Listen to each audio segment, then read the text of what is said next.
Hello guys, good morning, good evening, welcome to my YouTube channel. इससे पहले मैं अपनी वीडियो शुरू करूं, मैं आपसे एक दो बातें कहना चाहूँगा। पहली बात तो ये है कि ये मेरा बिल्कुल नया यूट्यूब चैनल है, मैंने अभी अभी शुरू किया है। और ये जो आप वीडियो देख रहे हैं, ये मेरी पहली वीडियो है, मेरे करियर की पहली वीडियो है ये। तो आप देख ही सकते हैं कि इस वक्त सब्सक्राइबर्स बहुत ही कम हैं। तो अगर आपको ये वीडियो पसंद आया तो ज़रूर आप सब्सक्राइब ज़रूर कीजिएगा। और दूसरी चीज़ ये है कि आपने अब तक नोटिस कर लिया होगा कि ऑडियो क्वालिटी इस वीडियो की बहुत ज़्यादा अच्छी नहीं है। इसका रीज़न ये है कि इस वक्त मेरे पास कोई माइक नहीं है रिकॉर्ड करने के लिए, तो मैं डायरेक्टली फ़ोन से रिकॉर्ड कर रहा हूँ। इस वजह से शायद आपको थोड़ा एडजस्ट करना पड़े ऑडियो के साथ। लेकिन अगर आप चाहते हैं कि मेरी फ्यूचर वीडियोस में ऑडियो क्वालिटी अच्छी हो तो आपको ये वीडियो सब्सक्राइब करनी पड़ेगी, लाइक करना पड़ेगा, ताकि मेरा चैनल ग्रो करे, कुछ यूट्यूब से रेवेन्यू आए और मैं एक नया माइक परचेज कर पाऊँ। आज़ादी की लड़ाई में एक नया चेहरा बन के सामने आए जवाहरलाल नेहरू ने भारत की स्वतंत्रता के लिए एक भारी योगदान दिया था। आज़ादी के बाद वे देश के पहले प्रधानमंत्री बने। ये सब शायद आप पहले से ही जानते हैं, लेकिन आज हम कुछ ऐसी बातें जवाहरलाल नेहरू जी के बारे में जानेंगे जो शायद आप नहीं जानते। और इसी के साथ इस वीडियो में हम कुछ मिसकंसेप्शंस के भी बारे में जानेंगे जो लोग सच मानते हैं लेकिन सच नहीं है जवाहरलाल नेहरू के बारे में। Number 1, contribution in independence of India. Pandit Nehru एक upper middle class privileged family में उन्होंने जन्म लिया था और उन्होंने अपनी ग्रेजुएशन इंग्लैंड के ट्रिनिटी कैम्ब्रिज से की थी और अपनी लॉ की पढ़ाई उन्होंने इनर टेम्पल से की। 1912 में वो इंडिया आ गए और इलाहाबाद हाई कोर्ट में उन्होंने अपनी लॉ की प्रैक्टिस शुरू कर दी। बहुत जल्द उन्होंने इंडियन पॉलिटिक्स में हिस्सा लेना शुरू कर दिया और इंडियन नेशनल कांग्रेस भी ज्वाइन की। आज़ादी के आंदोलन में पंडित जवाहरलाल नेहरू का भारी योगदान रहा था। उन्होंने ब्रिटिश गवर्नमेंट के द्वारा डिस्क्रिमिनेशन और सेंसरशिप एक्ट्स के खिलाफ आवाज़ उठाई थी। इसी के साथ उन्होंने home rule movement, non cooperative movement और सॉल्ट मार्च में भी हिस्सा लिया था।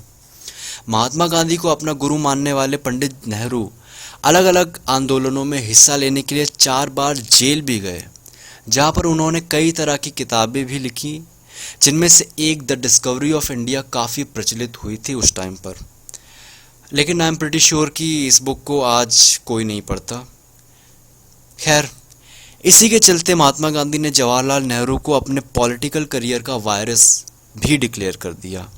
नंबर 2, डिस्प्यूट विद जिन्ना। मोहम्मद अली जिन्ना पहले इंडियन नेशनल कांग्रेस में ही काम करते थे और शायद आपको जान के हैरानी होगी कि आज़ादी की लड़ाई में जिन्ना का भी एक कंट्रीब्यूशन रहा था। बाद में उन्होंने कांग्रेस छोड़ दी और खुद की एक मुस्लिम लीग बनाई, जिसके वे लीडर बने।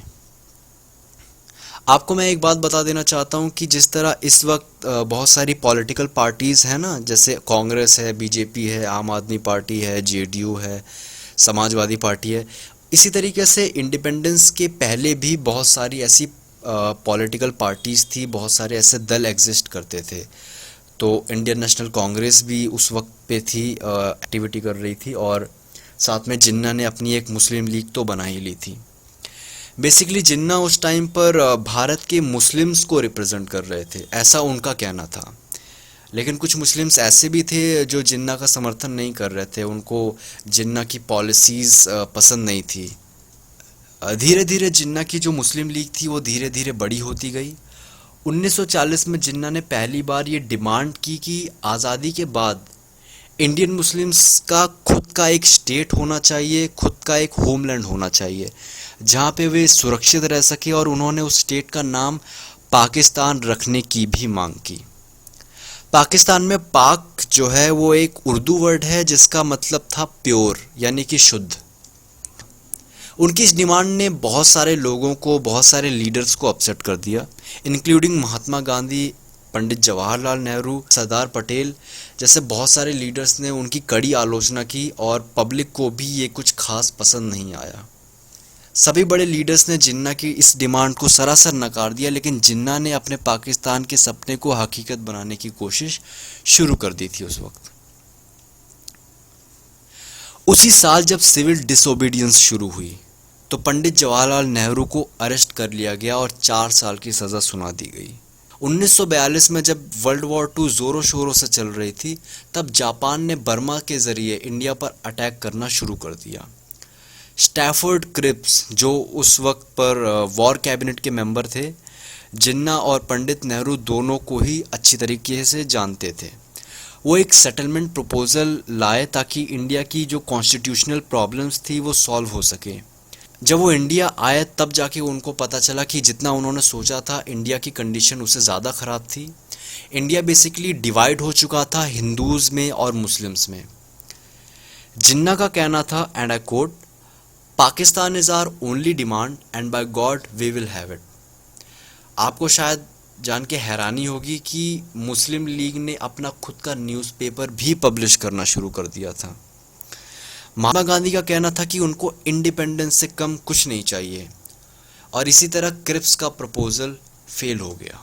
जब भारत छोड़ो आंदोलन शुरू हुआ तब लगभग सभी बड़े बड़े लीडर्स जैसे महात्मा गांधी, पंडित जवाहरलाल नेहरू, सरदार पटेल, अब्दुल कलाम आज़ाद को अरेस्ट कर लिया गया था और 1945 तक उनको इन प्रिजन करके रखा। सभी बड़े लीडर्स की गैर मौजूदगी में जिन्ना ने अपनी मुस्लिम लीग को एक्सपैंड किया और अपनी पावर बढ़ाते गए। पंजाब के अलावा हर प्रोविंसेस जहां पर मुस्लिम मेजॉरिटी में थे, जिन्ना ने अपने कंट्रोल में ले लिया, जैसे कि कराची और इस्लामाबाद, और उन जगहों को पाकिस्तान कहना भी शुरू कर दिया। इसी तरह जिन्ना का पाकिस्तान बनाने का सपना सच होता नजर आ रहा था। मोहम्मद अली जिन्ना ये सब इसीलिए कर पा रहे थे क्योंकि वो सभी बड़े लीडर्स जो जिन्ना को रोक सकते थे जेल में बंद थे। 1944 में बंगाल में एक बहुत ही बड़ा मैसेकियर हुआ जिसमें 20 लाख से भी ज़्यादा लोग मारे गए। उसी साल जब महात्मा गांधी रिहा हुए तब उन्होंने जिन्ना के साथ नेगोशिएट करने का फैसला किया, जहां पर जिन्ना ने एक अलग कंट्री की डिमांड की जो कि था पाकिस्तान। महात्मा गांधी ने ये सुनते ही बिना कुछ कहे मीटिंग खत्म कर दी। इसी तरह 1947 तक कम्युनल वायलेंस पूरे देश में चलते रहे, जिसे जिन्ना की मुस्लिम लीग ने ही शुरू किया था, और भारत में कत्लेआम चलता रहा जिसके बारे में हम सब जानते हैं। Number 3, after independence. 15 अगस्त 1947 में ब्रिटेन ने इंडिया पर अपनी पावर छोड़ दी और उसी दिन इंडिया आज़ाद हुआ। इसी के साथ असेंबली इलेक्शंस हुए जिसमें कांग्रेस मेजॉरिटी सीट से जीत गई और एक इंटरिम गवर्नमेंट बनाई गई जिसके पंडित नेहरू एक इंटरिम प्राइम मिनिस्टर बने। इंटरिम गवर्नमेंट एक टेम्परेरी गवर्नमेंट की तरह होती है क्योंकि तब तक इंडिया का कॉन्स्टिट्यूशन बनाया नहीं गया था, और जब तक इंडिया का कॉन्स्टिट्यूशन बन के तैयार नहीं हो जाता, जब तक इंडिया का कॉन्स्टिट्यूशन लागू नहीं हो जाता, एक टेम्परेरी गवर्नमेंट की ज़रूरत थी और एक टेम्परेरी प्राइम मिनिस्टर की ज़रूरत थी। तो interim prime minister Jawaharlal Nehru बने तब तक के लिए जब तक इंडिया का कॉन्स्टिट्यूशन लागू नहीं हो जाता। उसी वक्त देश में भारी कम्युनल वायलेंस और पॉलिटिकल डिसऑर्डर बहुत ज़्यादा था, जहां पर लोगों को हर रोज़ मारा जा रहा था क्योंकि मुस्लिम लीग को पाकिस्तान चाहिए था। इवेंचुअली पंडित जवाहरलाल नेहरू को जिन्ना की मांगों को मानना पड़ा और पार्टीशन हुआ जिससे पाकिस्तान बना। 26 जनवरी 1950 को इंडिया का नया कॉन्स्टिट्यूशन लागू हुआ और 1952 को इलेक्शन में कांग्रेस की जीत हुई और इस बार पंडित जवाहरलाल नेहरू एक रिपब्लिक प्राइम मिनिस्टर बन के सामने आए। Achievements as the first prime minister. स्वतंत्रता मिलने के 6 महीने बाद महात्मा गांधी को असैसिनेट कर दिया गया और उसके 1.5 साल बाद सरदार पटेल भी गुजर गए। उसके बाद जवाहरलाल नेहरू प्राइम मिनिस्टर बने। उन्हें रोकने वाला लिटरली कोई नहीं था। अगर वे चाहते तो भारत में डिक्टेटरशिप या सेमी डिक्टेटरशिप या फिर वन पार्टी रूल भी लागू कर सकते थे, और अगर वो चाहते तो देश में आर्मी डोमिनेशन भी लागू कर सकते थे, जैसा आर्मी डोमिनेशन हम पाकिस्तान में देखते हैं। लेकिन इन सब के बदले उन्होंने इलेक्शन कमीशन ऑफ इंडिया को एस्टैब्लिश किया, जिससे भारत दुनिया की सबसे बड़ी डेमोक्रेटिक कंट्री बन गई। क्या आप जानते हैं कि आईआईटी, एम्स और आईआईएम जैसे इंस्टीट्यूशंस जिसमें एडमिशन पाने का सपना हर स्टूडेंट कभी ना कभी देखता है, दरअसल पंडित जवाहरलाल नेहरू ने ही इस्टेब्लिश करवाए थे। इसी के साथ कुछ पब्लिक इंटरप्राइजेज जैसे steel plants of Bhilai, Rourkela, BHEL, Bharat electronics, steel authority of India, ONGC, LIC, Indian oil भी पंडित जवाहरलाल नेहरू ने ही इस्टेब्लिश करवाए थे। इसी के साथ उन्होंने हिंदू सिविक कोड लागू किया, जिसके बदौलत औरतों को इक्वल राइट मिले और कास्ट बेस्ड डिस्क्रिमिनेशन भी कम हुआ। अब हम बात करते हैं कुछ मिसकंसेप्शंस के बारे में, पंडित जवाहरलाल नेहरू के बारे में जो फैलाई गई हैं, जो लोग उन्हें सच मानते हैं लेकिन एक्चुअली में वो सच नहीं है। Jawaharlal Nehru stole the post of PM from Sardar Patel. लोगों का ये मानना है कि जवाहरलाल नेहरू ने प्राइम मिनिस्टर की जो पोस्ट थी वो सरदार पटेल से छीनी थी, उनको बैक स्टैप किया था, उनको धोखा दिया था, लेकिन ये बात सच नहीं है। दरअसल हुआ ये था कि जब भारत आज़ाद हुआ और जब इंटरिम गवर्नमेंट बनाई जा रही थी तो जवाहरलाल नेहरू को सजेस्ट किया था महात्मा गांधी ने। उन्होंने ही सरदार पटेल को कहा था कि जवाहरलाल नेहरू का प्राइम मिनिस्टर बनना ज़्यादा बेहतर रहेगा, और सरदार पटेल इस बात से अग्री भी हो गए थे। उनको इस बात से कोई भी प्रॉब्लम नहीं थी कि जवाहरलाल नेहरू को प्राइम मिनिस्टर बनाया जा रहा है, बल्कि वो खुश थे, वो डेप्यूटी प्राइम मिनिस्टर बने थे।